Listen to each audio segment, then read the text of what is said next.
Profit loss पढ़ रहे हैं। पिछली क्लासों में भी आपको एक बात बताई थी कि जो चीज जितने रुपए में बन के तैयार होती है उसे हम सीपी कहते हैं, कॉस्ट प्राइस कहते हैं। और उस कॉस्ट प्राइस में अगर हम प्रॉफिट जोड़ दें या उसमें से लॉस माइनस हो जाए तो वो एसपी बन जाता है या सेलिंग प्राइस बन जाता है। सेलिंग प्राइस बन जाता है, विक्रय मूल्य बन जाता है।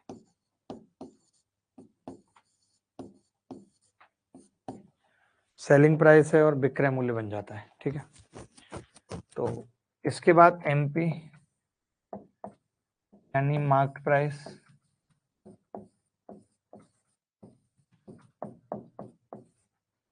अंकित मूल्य।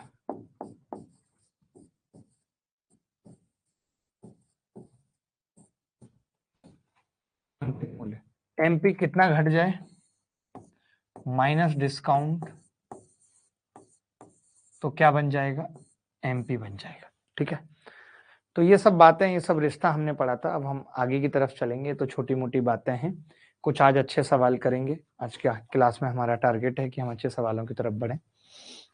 जैसा कि आपने देखा कि 160 रुपए के 70 वस्तुओं को बेचने पर 160 रुपए के 70 वस्तुओं को बेचने पर 20% हानि होती है।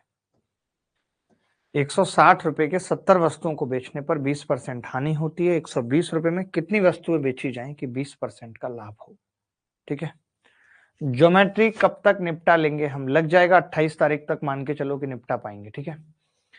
तो 160 रुपए के 70 वस्तुओं को बेचने पर 20% की हानि होती है। जब कभी इस तरीके का सवाल आता है तो हम कैसे सोचते हैं, जैसे आपको पता है कि किसी भी वस्तु का जो कॉस्ट प्राइस होता है उसको हम 100% मानते हैं, ये हम और आप जानते हैं। 100% मानते हैं कि नहीं, किसी भी वस्तु के प्राइस को हम लोग क्या करते हैं, 100% मानते हैं, ठीक है। अब इसने कहा है कि 70 वस्तुओं को बेचने पर 20% हानि होती है। तो 20% हानि होने का मतलब क्या है, 80। 20% हानि होने का मतलब क्या है, 80, ठीक है। अगर आपको 20% लाभ चाहिए तो इसका मतलब क्या है, 20% लाभ का मतलब क्या है, 120, ठीक है। 80 और 120, इज इट क्लियर। 20% हानि का मतलब 80, 20% लाभ का मतलब 120, ठीक है।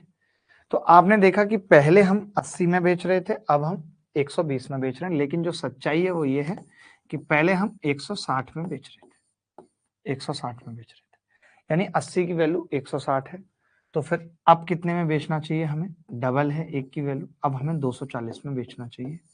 क्या बेचना चाहिए, 70 आर्टिकल्स को। 70 आर्टिकल्स को अब हमें कितने में बेचना चाहिए, 240 में बेचना चाहिए। सवाल में क्या है, 120 रुपए के कितने आर्टिकल बेचे, तो आपको मालूम है 240 के 70 तो 120 के कितने हो गए, 35 आर्टिकल्स। ये इस सवाल का उत्तर है। अगर कोई ऐसा बच्चा जिसको नहीं समझ में आया तो वो पूछ सकता है। मैं ये कह सकता हूं कि पहले जो सामान बिक रहा था वो 80% में बिक रहा था, लेकिन सवाल में 160 में बिक रहा है, जस्ट डबल है। हमें अब 120 में बेचना है, जस्ट डबल का मतलब अब हमें 240 में बेचने हैं 70 आर्टिकल, तब हमें 20% का फायदा होगा। लेकिन हमें तो 120 के बेचने थे, तो हमने क्या कर दिया, आधा कर दिया, बात खत्म हो गई। कोई ऐसा बच्चा जिसको समझ में ना आई हो ये बात, कोई भी ऐसा नमूना या बच्चा जो इस तरीके के सवाल या फंस रहा है इन सब सवालों में। सर अदर मेथड से लाओ, बताओ सर, अदर मेथड से बताओ। तो पहले आप सीपी निकाल लो भाई, 70 वस्तुओं की सीपी कितनी होगी ये निकाल लो, कुछ तो करना पड़ेगा। देखिए हम ये भी कह सकते हैं कि पहले हम 80% में बेच रहे थे, अब हमें 120% में बेचना है, यानी कि 2 से 3 हो रहा है, कॉस्ट जो है वो 2 से 3 हो रही है, यानी आर्टिकल में 3 से 2 बेच पाऊंगा। एक ये भी तरीका है, ये भी तरीका है, बट ये हम आगे के सवालों में देखेंगे। अभी आप इसी तरीके से देखो, क्या डाउट है इस तरीके में, देखो बहुत है, ये बेस्ट मेथड है। मैं ये कह रहा हूं किसी चीज की जो सीपी होती है उसे हम 100% मानते हैं, किसी चीज की सीपी को हम 100% मानते हैं, ठीक है। तो मैंने कहा कि 100% का मतलब 20%, 20%, 20% लॉस पे अगर बेचेंगे तो 80% पे बेचेंगे, और अगर 20% प्रॉफिट पे बेचेंगे तो 120% पे बेचेंगे। तो 80% की वैल्यू 160 है।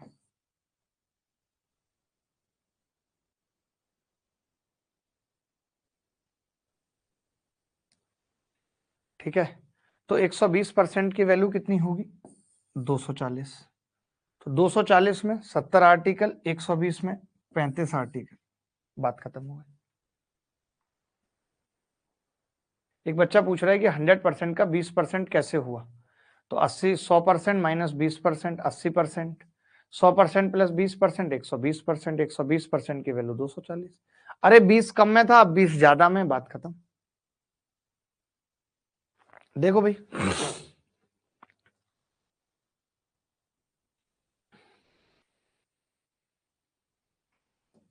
1 रुपए के 38 संतरे बेचने पर एक व्यक्ति को 40% की हानि होती है। 1 रुपए के संतरे बेचें कि उसे 20% का लाभ हो। 1 रुपए के 38 संतरे बेचने पर एक व्यक्ति को 40% की हानि होती है। 1 रुपए के कितने संतरे बेचें कि उसे 20% का लाभ हो? ठीक है, ये बात क्लियर है सबको? कोई ऐसा बच्चा जिसको ये बात क्लियर ना हो? तो देखिए, अब क्या है कि आप खर्चा 1 रुपए ही कर रहे हैं, ये बात फिक्स है। आपका जो खर्चा है वो 1 रुपया है, फिक्स है। पहले भी आप बेच रहे थे और अभी भी आप बेच रहे हो, दोनों बेच रहे हो भाई, दोनों जगह बेच ही रहे हो, यानी 1 रुपया क्या है? एसपी है, या ये कह सकते हैं जो भी हमारे हाथ में आ रहा है खर्चा, कुछ भी जो आप कह सकते हो। अब ये एसपी कैसे होता है आपको भी पता है, एसपी निकलता कैसे? तो एसपी निकलता है भाई एक तरीके से सीपी का परसेंटेज ही है। ऐसे मत भी लिखो, चलो ऐसे लिखा रहने दो, 1 रुपया एसपी है। ठीक है, तो मैं ये कह रहा हूं कि एसपी पहले कितना था, आप बता सकते हो? फिक्स है अगर एसपी, तो पहले कितना था? तो आप कहेंगे कि पहले 40% की हानि हो रही थी, यानी कि 60% था। ठीक है, दोबारा में 20% का लाभ हो रहा है, यानी 120%। पहले 60% था, अब 120% है। ये बात क्लियर है या नहीं, पहले बताओ? पहले 60% था, अब 120% है, यानी कितना है? 1/2। कितना है? 1/2। इज इट क्लियर और नॉट? तो आप कहेंगे हाँ जी क्लियर है। तो फिर आर्टिकल क्या होंगे? नंबर ऑफ आर्टिकल, क्योंकि आप समझो जो 1 रुपया बराबर है वो किसके है? Number of article, number of article into 1 की एसपी, इसी के तो बराबर है। अब आपने कह दिया कि ये फिक्स्ड है, ये फिक्स्ड है, तो फिर इन दोनों का रेशियो आपस में इनवर्स होगा, इन दोनों का रेशियो आपस में इनवर्स होगा। 1 रुपया बराबर number of article into SP. ठीक है, तो ये 60%, ये 120%, 1/2। ठीक है, तो कितना होगा ये? 2/1। बोलो भाई बात क्लियर है या नहीं? 2/1 उल्टा कर सकते हैं। पहले हम कितने आर्टिकल बेच रहे थे? 38। अब 1 की वैल्यू कितनी है? 19। यही आंसर है, यही आंसर है।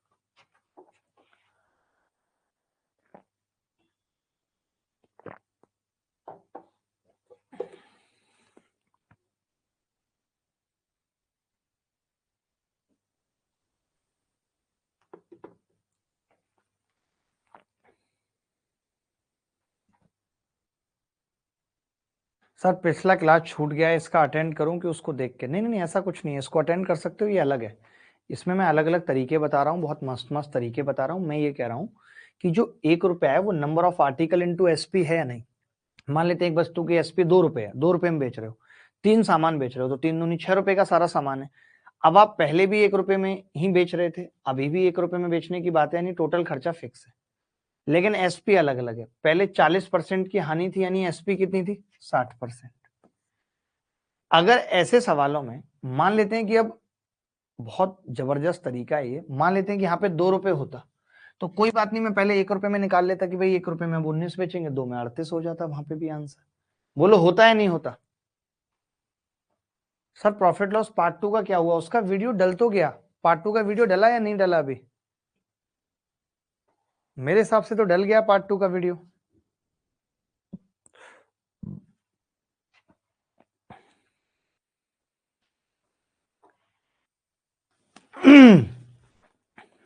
एक व्यक्ति ने 5 रुपए में 8 आम खरीदे 25% का लाभ प्राप्त करने के लिए। जैसे अब देख कितना सिंपल सवाल है कि भाई आपने 5 रुपए में 8 आम खरीदे, सिंपल समझना। तो मैं ये कह सकता हूं कि पहले वाले का अगर मैं खरीदने की बात कर रहे हैं तो सिर्फ 100% ले सकता हूं एसपी। आप बोल दो मेरे को, तो आप बोल दो जी 8 आम। या आप अगर इस तरीके से नहीं करना चाहते हो तो आप ये कह सकते हो कि भाई 8 आम यानी मैंगो 5 रुपए के खरीदे, 8 आम 5 रुपए के खरीदे, ठीक है।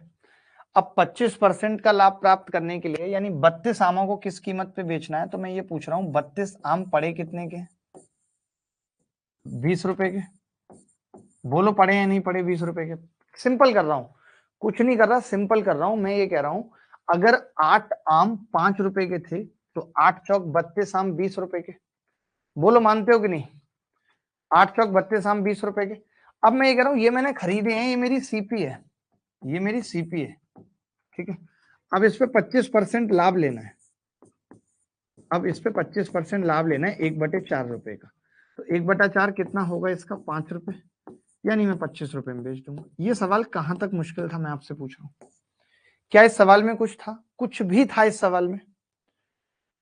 बताओ दौंदियाल साहब, आप बताओ। भाई 8 आम 5 रुपए के खरीदे, ये सीपी थी, तो मैंने ये भी सीपी निकाल दी कि 32 आम पड़े कितने के हैं, तो पता चला 20 रुपए के पड़े। अब 20 पे मैंने 25% का लाभ ले लिया। बहुत लल्लू सवाल था, हमें उतना लल्लू सवाल नहीं पूछना चाहिए आपसे। चले एक और अच्छा सवाल करते हैं, आज हम इसी टॉपिक पे बात करेंगे तो मजा भी आएगा आपको। ये सवाल देखिए, 4 रुपए में 6 वस्तु बेचने के बाद एक व्यक्ति को 5% का नुकसान हुआ। यदि उसने 4 रुपए में 5 वस्तु बेची हो तो उसका लाभ प्रतिशत ज्ञात कीजिए। तो उसका लाभ प्रतिशत ज्ञात कीजिए।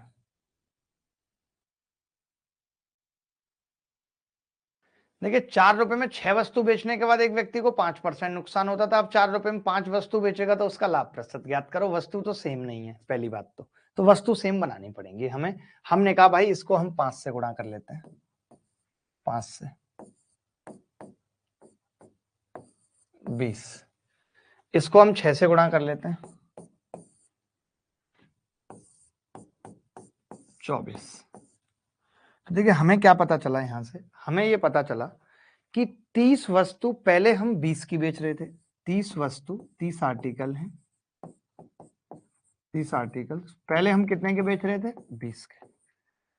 30 आर्टिकल पहले हम कितने के बेच रहे थे? 20 के। उसके बाद अब 30 आर्टिकल कितने के बेच रहे हैं? 24 के। 24 के।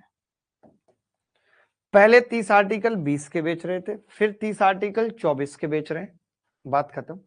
तो अब मैं ये कह रहा हूं कि एक व्यक्ति को 5% का नुकसान हुआ, 5% का नुकसान, समझना ध्यान से, 5% का नुकसान हुआ। इसका मतलब कि ये वैल्यू 20 95% की है। मानते हो कि नहीं? थोड़ा सा मुश्किल गंदा लग रहा है सवाल मुझे। पहले हमने 5 से गुणा किए, 5 चौक 20, 30 वस्तु 20 रुपए की, ठीक है। कोई बात नहीं, देखो सिंपल है, बिल्कुल सिंपल है, डरने वाली बात नहीं है। 20 की वैल्यू 95 है, तो 5 से भाग करके 4 की निकाल सकता हूँ 19, तो 24 की 6 से गुणा करके 19 छिक्के 114% आ गई। यहां से देख के कोई बच्चा बता सकता है कितने का लाभ है? 14%। क्या ये सवाल मुश्किल था? क्या ये सवाल मुश्किल था? मैं बदतमीजी करके पूछ रहा हूं आपसे कि क्या ये सवाल मुश्किल था? 4 रुपए में 6 वस्तु बेचने पर एक व्यक्ति को 5% का नुकसान हुआ। यदि उसने 4 रुपए में 5 वस्तु बेची हो तो उसका लाभ प्रतिशत ज्ञात कीजिए। 6 गुणा 5, 5 गुणा 4, 6 पंजे 30, 30 वस्तु 20 रुपए की, और उसके बाद 30 वस्तु 24 रुपए की। तो जब 20 की बेच रहे थे तो हम रेशियो भी निकाल सकते थे कि जी 20 और 24 का रेशियो कितना है? 4 पंजे 20, 4 छिंग 24। तो जब 5 का माल बिक रहा था तब 95% जेब में आ रहा था। एक की वैल्यू 19 है, तो 6 की कितनी होगी? 19 छिक्के 114%। यही आंसर है, 114% इज द करेक्ट आंसर। किसी को कोई डाउट है तो बताओ।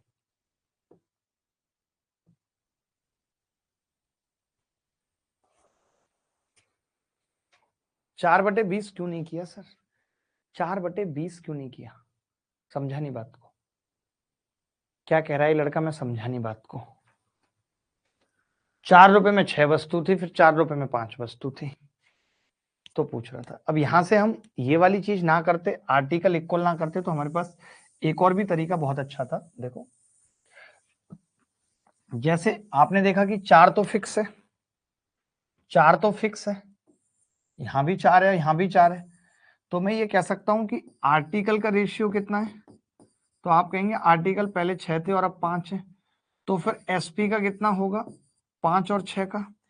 पहले वाली एसपी कितनी है, 95%, एक की वैल्यू 19, 6 की कितनी होगी, 114%। यही आंसर है, 14% उत्तर है।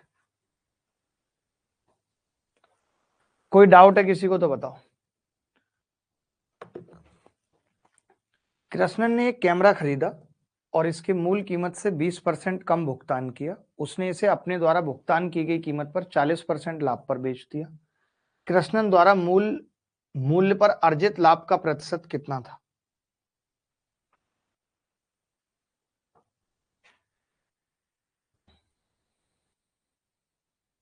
यार ये तो कितना आसान सवाल है, मतलब कि अगर 100 रुपए का कैमरा खरीदा, 40% कम भुगतान करके खरीदा है, जिसका 100 रुपए मूल्य था, 80 में खरीदा है 20% कम भुगतान करके, और भुगतान की गई कीमत के 40% लाभ पर बेच दिया। 8 चौक 32, 112। तो इसका मतलब अभी भी इस बदतमीज को 12% का लाभ है, अभी भी इस बदतमीज को 12% का लाभ है। कितना सरल सवाल था। क्या इस सवाल में कुछ मुश्किल थी, क्या इस सवाल में कुछ मुश्किल थी। कई बच्चे ये भी कह सकते हैं कि जी 20% कम किया और फिर 40% बढ़ा दिया। 20% कम करने का मतलब 5 से 4 किया, 40% बढ़ाने का मतलब 5 से 7 किया। तो हम कह सकते हैं कि कोई कीमत 25 से 28 हो गई, यानी कितना लाभ है, +3। 3 जो लाभ है वो 25 पे है, तो 100 पे कितना होगा, 12%। यही उत्तर है।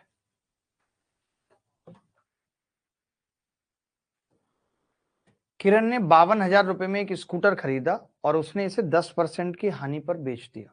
उस पैसे से उसने एक और स्कूटर खरीदा, उसे 20% के लाभ पर बेच दिया। उसकी कुल हानि या लाभ क्या है, उसकी कुल हानि या लाभ क्या है। 52,000 रुपए में एक स्कूटर खरीदा और उसने इसे 10% की हानि पर बेच दिया। उस पैसे से उसने एक और स्कूटर खरीदा और उसे 20% के लाभ पर बेच दिया। देखो इसमें होगा क्या, आप 100 रुपए का एक स्कूटर लाए थे, आपने 10% हानि पर बेच दिया, बेहद सिंपल है, तो आपने 90 पे बेच दिया। आपने इस पैसे से एक और स्कूटर खरीदा, क्या कमबख्त स्कूटर का बिजनेस करता है, पागल है क्या, और 20% के लाभ पर बेच दिया। तो 90 का 20% कितना हो गया, 18। तो ये कितना हो गया, 108 में बेच रहा है। तो आपने देखा कि बेसिकली जो इसका लाभ है वो 8% है, लाभ इसका 8% है। तो क्या मैं डायरेक्ट कह सकता हूं कि 52,000 का 8% क्या है, 8%। तो 0 8 दूनी 16 का 6 हासिल, 1 8 पंजे 40 और 1 4160। यही उत्तर है। देखिए रिंकू ने 1280 रुपए में एक वस्तु खरीदी और इसे 28% की हानि पर बेच दिया।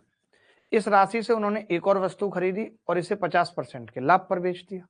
उसका समग्र लाभ प्रतिशत ज्ञात कीजिए क्या होगा, उसका समग्र लाभ प्रतिशत ज्ञात कीजिए क्या होगा। बड़ा सिंपल है। मान लेते हैं कि कोई वस्तु 100 रुपए की थी, 28% हानि पर बेच दिया, यानी 72 पे बेच दिया, और इस राशि से एक और वस्तु खरीदी 50% के लाभ पर, यानी +36, उसको बेच दिया 108। तो आप देख सकते हैं कि ओवरऑल कितना लाभ निकल के आ रहा है, 8%। ऐसे सवाल इतनी बार एसएससी में आए हैं कि कोई सोच नहीं सकता। यहाँ पे जो रिंकू का 1280 है, इसका कोई रोल नहीं है, ना रिंकू का रोल है ना रिंकू के 1280 का रोल है, दोनों में से किसी चीज का रोल नहीं है। भैया बबलू इतनी ज्यादा स्पैम मत करो, निवेदन है। ये बबलू का क्या सीन है, हटाओ बबलू को अभी तुरंत। देखिए ये कह रहा है कि किसी वस्तु को एक निश्चित मूल्य पर बेचने से लाभ प्रतिशत क्या होगा अगर उस वस्तु के प्रारंभिक विक्रय मूल्य के हाफ पर बेचने पर 30% की हानि होती है। देखिए पहले किसी चीज को 100 रुपए में बेच रहे थे, अब हाफ पर बेच रहे हैं 50 में। बोलो बेच रहे हैं, जब 50 में बेच रहे हैं तो 30% की हानि है, यानी कि 50 कमबख्त 70% के बराबर है। तो भैया 100 कितने के होगा, जस्ट डबल 140% के, तो लाभ कितना होगा 40%। बताओ तरीका कैसा लगा, कुछ सोचना ही नहीं है यार, तरीका बताओ कैसा लगा, कितना सिंपल है।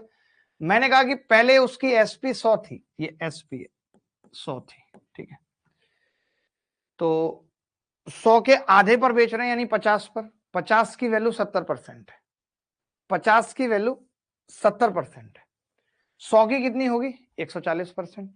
रिंग रोड पे गाड़ी आज भगाएंगे, मैडम बैठ बोलेरो में, तेरा बर्थडे हैप्पी मनाएंगे, ला ला ला ला। बबलू की बबली चाहिए, बबलू की बबली, बबलू की बबली, बबलू बबलू बबलू रे, बबलू रे, बबलू बबलू रे, बबलू बबलू रे, बबलू बबलू बबलू बबलू रे भैया, बबलू बबलू बबलू रे। ऐसे और करेंगे हम अभी के सवाल, मजा तुमको आएगा रे भैया, देखते जाओ तुम तो। अभी ऐसे और सवाल करेंगे। ये वाले, एक वस्तु को मूल्य पर बेचा जाता है, ये देख लो, ऐसे बहुत सारे सवाल पेपर में आए हुए हैं। एक वस्तु एक निश्चित मूल्य पर बेचा जाता है, यदि इस कीमत के 40% पर बेचा जाता है तो 30% का नुकसान होता है।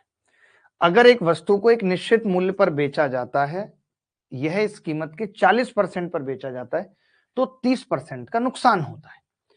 40% पे बेचने का मतलब क्या है कि अगर आप 40% पर बेच रहे हो तो 30% का नुकसान, यानी उसकी वैल्यू 70%। अब मूल विक्रय मूल्य के 60% पर बेचा जाए भाई, तो एक बात बताओ, 40% की वैल्यू 70, तो यहां से 20% की निकाल सकता हूं 35, तो 60% की क्या होगी 105%। तो मैं देख सकता हूं कि यहां से लाभ कितना है 5%। क्या सबका आया था 5%? जब कोई वस्तु उसके विक्रय मूल्य के 7/8 पर बेचा जाता है, जब कोई वस्तु उसके विक्रय मूल्य के 7/8 पर बेचा जाता है तो 37% की हानि होती है। एक सवाल और कर लीजिए ऐसा, अगर उसी वस्तु को उस विक्रय मूल्य के 17/12 पर बेचा जाएगा तब क्या होगा, उसी वस्तु को उसके 17/12 पर बेचा जाएगा तब क्या होगा। देखो भाई, जब कोई वस्तु उसके विक्रय मूल्य के 7/8 पर बेची जाती है, जब कोई वस्तु उसके विक्रय मूल्य के 7/8 पर बेची जाती है तो 37% की हानि होती है। 7/8 पे बेची, 37% की हानि का मतलब कितना है 63% इसकी वैल्यू है। बोलो है वैल्यू 63% है भाई वैल्यू। अब आप कहेंगे यहां से एक की वैल्यू कितनी आ गई, 7 नीम 63 और 9 72%, एक की वैल्यू 72% आ गई, तो 17/12 की वैल्यू कितनी होगी, 17/12 गुणा 72, 12 छिंग 72, 17 छिक्के 102, 102% आ गई, यानी लाभ कितना है सिर्फ 2%। क्या ऐसा सवाल या ऐसा कोई भी नगमा आपके जीवन में आएगा तो आप निपटा पाएंगे? क्या सबका उत्तर आ? यार प्री वाले बच्चे इस बैच में इंटेलिजेंट है, मैंने ये तो देखा कि प्री वाले बच्चे इस बैच में इंटेलिजेंट है, और किसी में हो ना हो, है इनका लेवल थोड़ा सा, बहुत ज्यादा तो नहीं कह सकते बट थोड़ा है। चलिए ये सवाल अब होमवर्क में लिख लीजिए, ये भी सेम टू सेम है बिल्कुल, सीजीएल मेंस 2019 में आया था। आपको लगेगा भी कि सवाल दमदार है और कर पाओगे। बहुत सवाल ऐसे आए हैं, ये सवाल भी सीजीएल मेंस 2018 में आया, यानी हर बार ऐसा सवाल आया है। चलो एक कर लो मेंस का, आपको लगेगा भी कि सही है। एक वस्तु को एक निश्चित मूल्य पर बेचा जाता है, अगर इसे इस कीमत के 80% पर बेचा जाता है तो 10% का नुकसान होगा। जब मूल बिक्री मूल्य पर वस्तु को बेचा जाता है तब प्रतिशत लाभ क्या है ये बताना है, तब प्रतिशत लाभ क्या है ये बताना है। एक वस्तु को एक निश्चित मूल्य पर बेचा जाता है, अगर इसे इस कीमत के 80% पर बेचा जाता है तो 10% का नुकसान होगा। यानी 80% की वैल्यू 90% है। ठीक है, जब मूल बिक्री मूल्य पर वस्तु को बेचा जाता है तो प्रतिशत लाभ क्या है? एक वस्तु को एक निश्चित मूल्य पर बेचा जाता है, अगर इसे इस कीमत के 80% पर बेचा जाता है तो 10% का नुकसान होगा। जब मूल बिक्री मूल्य पर वस्तु को बेचा जाता है तो प्रतिशत लाभ क्या है, ये बताना है। देखिए बड़ा सिंपल है, अगर हम 100% पे बेचेंगे तब क्या होगा, यही पूछ रहे हैं। तो मैं ये कहूंगा कि 8 की वैल्यू 9 थी, समझना, 8 की वैल्यू 9 थी, तो अगर हम इसको 12.5 से गुणा कर लें, इसको भी, आपको पता है कि ये एक तरीके से 8 प्लस 1 है या नहीं? 9 का मतलब 8 प्लस 1, तो ये 100 प्लस 12.5 आ जाएगा। इसका मतलब लाभ क्या है? 12.5%। लाभ क्या है? 12.5%। दो वस्तु ए और बी के क्रय मूल्य का अनुपात 4:5 है। इन वस्तुओं को बेचते समय दुकानदार को वस्तु ए पर 10% और वस्तु बी पर 20% का लाभ होता है। उनके विक्रय मूल्य में अंतर 480 रुपए है। वस्तु बी और ए के क्रय मूल्य में अंतर कितना है, ये बताना है। ये बताना है। दो वस्तु ए और बी के क्रय मूल्य का अनुपात 4:5 है। तो जब कभी ऐसा सवाल आता है तो हमें पता है कि हमें परसेंटेज निकालने और अनुपात दिया हुआ है, तो हम अपनी मर्जी से 400 और 500 मान लेते हैं। ठीक है, 400 और 500 सीपी मान लेते हैं। ठीक है, अब इस वस्तुओं को बेचते समय दुकानदार को वस्तु ए पर 10% और वस्तु बी पर 20% का लाभ होता है। 10% और वस्तु बी पर 20% का लाभ होता है। ठीक है, तो 400 का 10% 40 रुपए लाभ हो रहा है और 500 का 20% 100 रुपए लाभ हो रहा है। ठीक है, अब देखो, इसका मतलब ये कितने का माल है टोटल? 440 का। और ये कितने का लाभ है? 10% की हानि थी? नहीं, लाभ ही था दोनों। 600 का, 600 का था। तो मैंने ये कहा कि कितना डिफरेंस आ रहा है दोनों में? 160। 160 की वैल्यू 480 है। एक की कितनी होगी? 3। एक की 3 आ गई। इन्होंने कहा बी और ए के क्रय मूल्य में अंतर कितना है, तो 100 का अंतर है। 100 की वैल्यू 300 आ गई। यही उत्तर है, यही उत्तर है। बिल्कुल आपकी तरह की एक बच्चा कह रहा था, मतलब इसमें कुछ ऐसा था नहीं है सच कि कोई बहुत मुश्किल काम था, मैं ये मानता हूँ, बेहद सिंपल था। मेरे तो यार परमानेंट यहाँ पे दर्द हो गया है, सबसे बड़ी टेंशन मुझे यही होती है, परमानेंट दर्द हो गया है यहाँ पे मेरे, परमानेंट दर्द। एक छोटा सा सवाल होमवर्क में दे देता हूँ, आपको तो पता ही है, ये वाला सवाल करना है बट आपको। हाँ, एक और है, ऐसा ही एक और कर लो, दो दो करोगे तो अच्छा रहेगा ना यार, आप तो मजाक समझते हो यार। एक वस्तु पहले 9 की बेच रहे थे और फिर 12 की बेच रहे हो, यानी एक वस्तु पे 3 रुपए का अंतर आ रहा है, लेकिन इसने बोला है कि अंतर 180 का है। अंतर 180 का है। प्रीवियस सवाल से ही नहीं आई आवाज है? कौन से वाले सवाल से नहीं आई है? इससे, ये तो पता भी नहीं अब कहाँ पे था ये, इससे नहीं आई आवाज? ये तो मैंने पूरा बता दिया था भाई, हम देख क्यों नहीं पाए? मैंने कहा था कि 400 और 500 मान लेंगे इसको भी। आपने कहा कि 10% है 40, तो 440 आ गया। आपने कहा 20% है और 20% की वैल्यू 100, तो 600 में बेच रहे हैं। दोनों का अंतर कितना आ गया? 160। 160 की वैल्यू कितनी है? 480। 160 की वैल्यू 480 है, एक की 3, 900 की निकाल दी हमने, क्योंकि दोनों का सम कितना है? सीपी का सम कितना है? 500 400 900 है। सम सीपी का 900, 900 की वैल्यू कितनी है? 2700। तो 2700 का 30% कर दिया, कितना हो गया? 810। क्लियर है बात? तो बस यही सवाल था। फिर उसके बाद हमने एक ये सवाल दिया, हमने कहा कि भाई पहले हम एक वस्तु को 9 की बेच रहे थे, अब 12 की बेच रहे हैं। पहले एक वस्तु को 9 की, अब 12 की, तो 3 रुपए का अंतर एक वस्तु पे आ रहा है। मैंने कहा लेकिन अंतर तो 180 रुपए का आया, यानी वस्तु में कितनी है? 60 वस्तु। अब आप खुद बताओ, इन सभी 60 आर्टिकल का, इन सभी 60 आर्टिकल का जो टोटल सीपी है वो 360 है। टोटल सीपी 360 है। एक आर्टिकल का कितना होगा? ₹6 होगा। एक आर्टिकल का कितना होगा? ₹6 होगा। अगर एक आर्टिकल का ₹6 है और आप लाभ चाहते हो 16 2/3%, कहने का मतलब 1/6 लाभ चाहते हो, तो 6 का 1/6 एक कितना होगा? 7 होगा। अब 21 वस्तुओं का कितना होगा? 7 एकम 7, 7 दूनी 14। यही उत्तर है 147। पीकेएस हमारे साथ है, पीके है या कैसे है पता नहीं, बट पीकेएस है। ₹1 में 5 के हिसाब से कुछ वस्तुएं खरीदी। यहाँ पे मैंने लिख दिया प्राइस, यहाँ पे मैंने प्राइस लिख दिया और यहाँ पे मैंने आर्टिकल लिख दिए, आर्टिकल लिख दिए। ₹1 में 5 के हिसाब से कुछ वस्तुएं खरीदी, ₹1 और 5 के हिसाब से कुछ वस्तुएं खरीदी। ₹1 में 4 के हिसाब से कुछ वस्तुएं खरीदी, ₹1 में 4 के हिसाब से कुछ वस्तुएं खरीदी, ठीक है। दोनों को मिलाकर ₹2 में 8 के हिसाब से बेच दिया। तो मैं ये कह रहा हूं जब आपने समान वस्तुएं खरीदी हैं, समान इक्वल, तो इसको 4 से गुणा करते हैं, इसको 5 से, इसको 4 से गुणा करते हैं, इसको 5 से,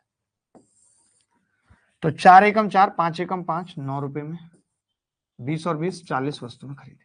₹9 में 40 वस्तुएं खरीदी। क्लियर है? 40 आर्टिकल है, ठीक है भाई। अब आप यहाँ देख रहे हो कि ₹2 में 8 के हिसाब से बेच दिया, यानी 8 को गुणा करेंगे 5 से और 2 को गुणा करेंगे 5 से, 2 को गुणा करेंगे 5 से और 8 को गुणा करेंगे 5 से, तो 5 दूनी 10 और 8 पंजे 40, 8 पंजे 40। 9 को 40 से गुणा किया, 9 को 40 से और 10 को 40 से। बात क्लियर है इतनी सी? तो आप ये कहेंगे कि 40 आर्टिकल के बिजनेस में, ये एसपी का मामला है, आप ये कहेंगे कि 40 आर्टिकल के बिजनेस में, 40 आर्टिकल के बिजनेस में ₹1 का लाभ होता है, ₹1 की प्रॉफिट है। मानते हैं कि नहीं?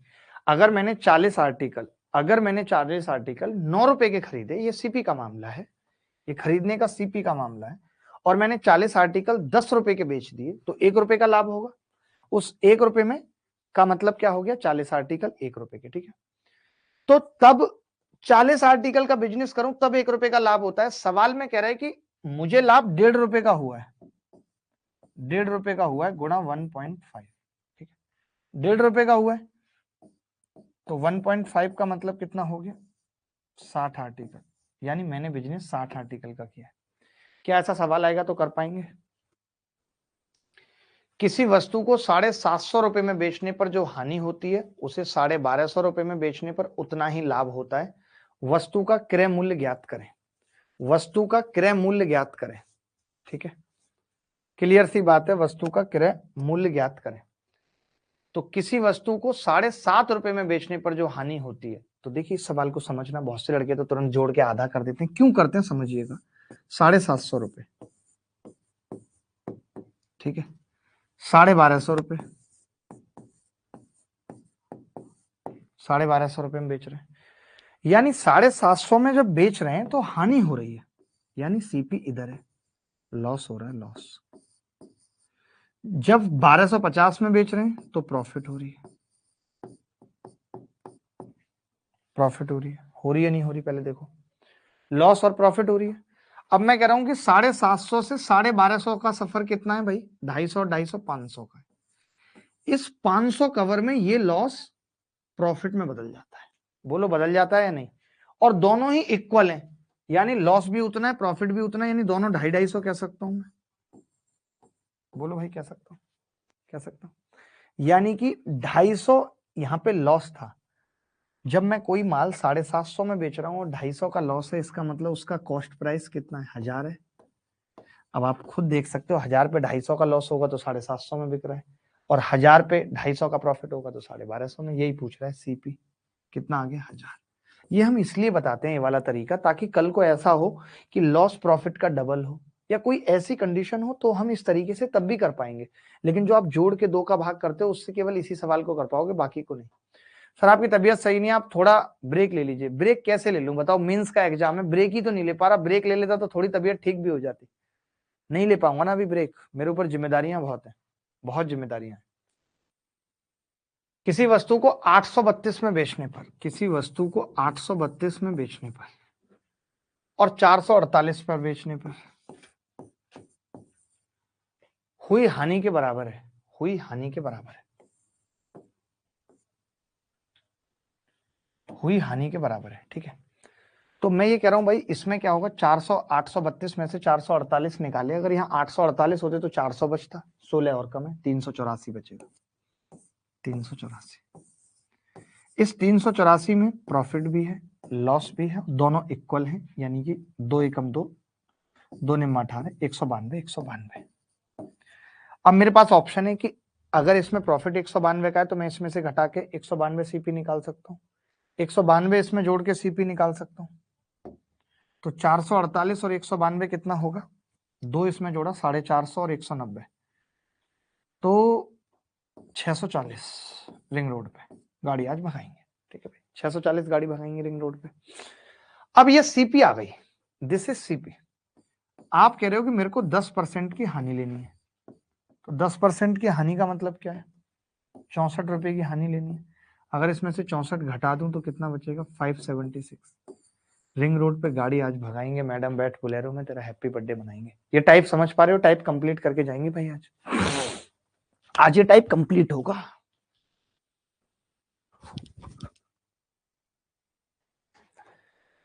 सर जी कल से आप डेली योग करेंगे, हमें कोई एक्सक्यूज नहीं चाहिए, आप ठीक होने चाहिए। वाह वाह वाह वाह वाह, क्या कमाल की बात कही है, लुंगी धो के साबुन से रूमाल की है। थैंक यू भाई इतना प्यार देने के लिए। एक और गजब और बदतमीज सवाल आपकी कॉपी के ऊपर ये रहा, ऐसे सवाल पेपर में आते हैं, करिए जल्दी से उत्तर बताइए। एक वस्तु को 8800 रुपए में बेचने पर प्राप्त लाभ उस वस्तु को 7200 रुपए में बेचने पर हुए नुकसान की राशि के बराबर है। यदि इसे 9600 रुपए में बेचा जाता है तो लाभ प्रतिशत क्या होगा, 8800 और 7200 रुपए, 8800 और 7200 रुपए। Is it clear? तो अब तो जैसे अब आपको डायरेक्ट पता है, अगर आप चाहो, जैसे आपको पता है कि नुकसान की राशि के बराबर है, तो आप डायरेक्ट भी क्या कर सकते हो, आप सीपी निकाल सकते हो एक बार में, कोई दिक्कत नहीं है। एक्स प्लस वाई बटा दो। देखो याद करने में अगर हम एक चीज याद करके अपना कुछ टाइम बचा पा रहे हैं तो अच्छी बात है। तो अगर मुझे ये याद है कि ये नुकसान की राशि और लाभ की राशि बराबर है, नुकसान की राशि बराबर है लाभ की राशि के, तो हम डायरेक्ट ये कह सकते हैं 8800 प्लस 7200 बटे 2, तो कितना हो जाएगा, ये 800 उधर गया, 8000 आ जाएगा। अब आप 8000 का माल 9600 में बेच रहे हो, 9600 में बेचने का मतलब क्या है, 1600 का प्रॉफिट कमा रहे हो 8000 पे, 100 पे कितना होगा, 20%।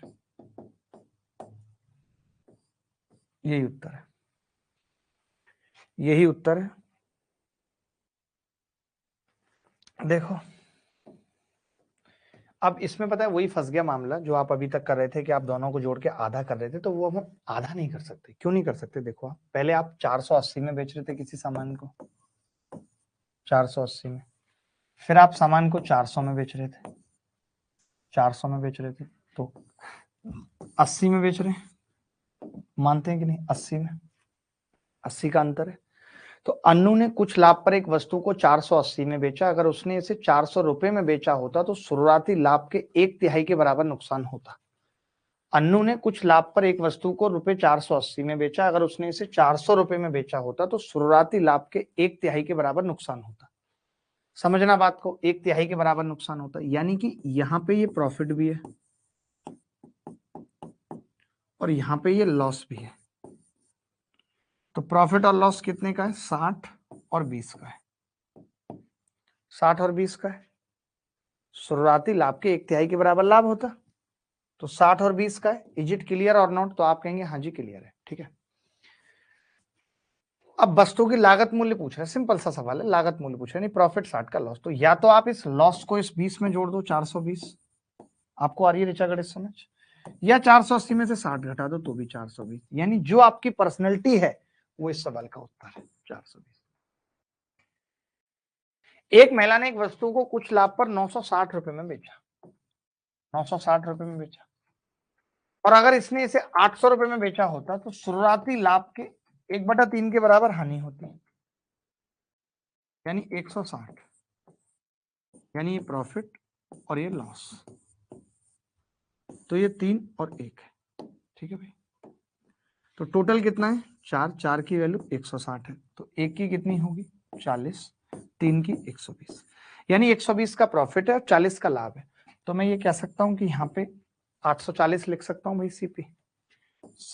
लेकिन इन्होंने तो लाभ पूछा है, कोई बात नहीं, सीपी निकल आएगी तो लाभ भी निकल आएगा। सीपी कितनी आ गई 840,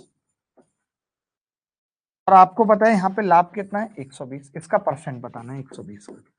तो आप ये कह सकते हो 120 840 का कितना है 1/7, 100 पे कितना होगा गुणा 100, 100/7 उत्तर आ गया। क्या कोई ऐसा बच्चा था जिसका 100/7 उत्तर नहीं आ रहा था?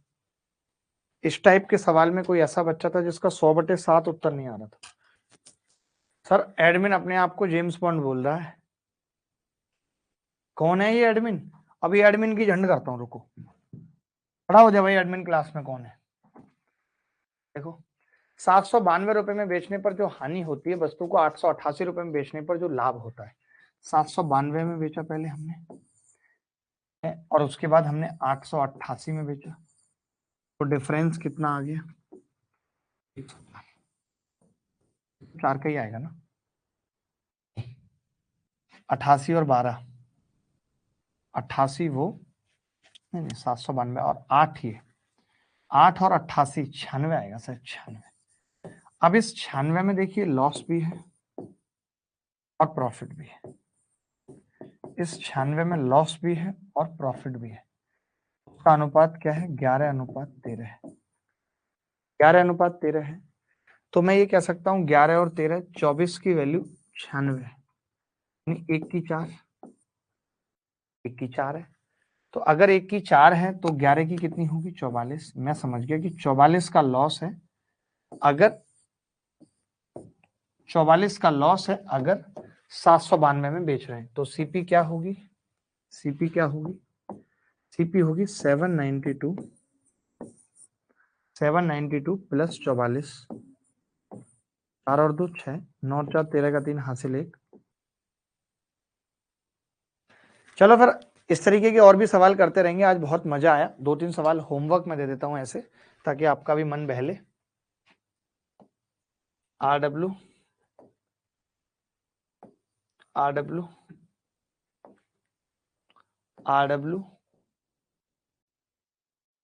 ये वाला भले ही मत करना, अभी ये वाला मत करना, ये कर लो, ये कर लो, ये कर लेना, बस हो गया काम।